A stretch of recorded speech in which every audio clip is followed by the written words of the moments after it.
Hey, you, how does it feel?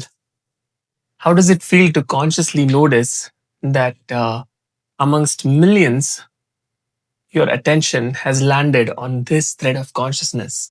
It's okay. You're here, aren't you? At this never arrived at place, at this never arrived at time, knowing all well that this could all be an illusion. How could it be an illusion though when you've made a choice to be here? And I need you to stay with me, at least for a little while. Welcome to the future where your neural pathways are directly integrated with a highly advanced superintelligence.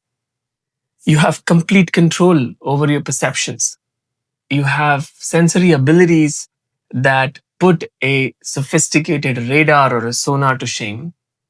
You can hear other people's thoughts and communicate just on a whim. You're able to control pain or hunger or anger, and you're able to summon synthetic dreams. You're able to relive certain moments from your memory. You're able to steer thought. You're able to basically do whatever you want. Is this too much? Is that making you uncomfortable? What did you say that it's not real? What is real?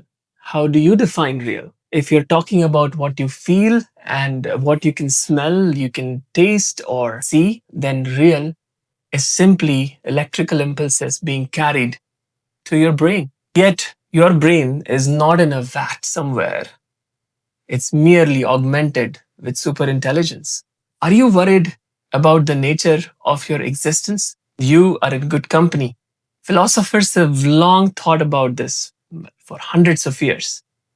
17th century French philosopher René Descartes, for instance, desperately wanted to understand the absolute truth of his own existence. So at first, he pretended as if everything around him was a lie. And he reached a logical conclusion that nothing could fool him into believing or thinking that he existed unless he existed. See what I mean? In other words, he said that to be deceived, you must first exist.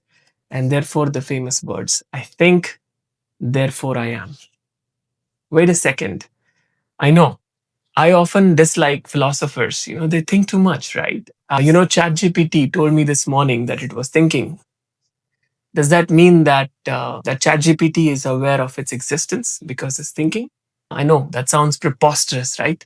No wonder Descartes' ideas were challenged, right? He was challenged by many, but among them there was an 18th century philosopher called as David Hume, who argued that human mind is just a theater of a fast-moving bundle of perceptions.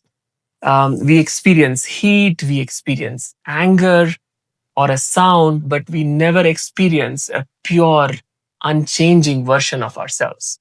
And our brains, they chain these thoughts together and with memory and create this illusion of a permanent identity. So, dear listener, perhaps we might actually exist. So, our existence may well be real, but the subjective reality that we are experiencing could indeed be an illusion.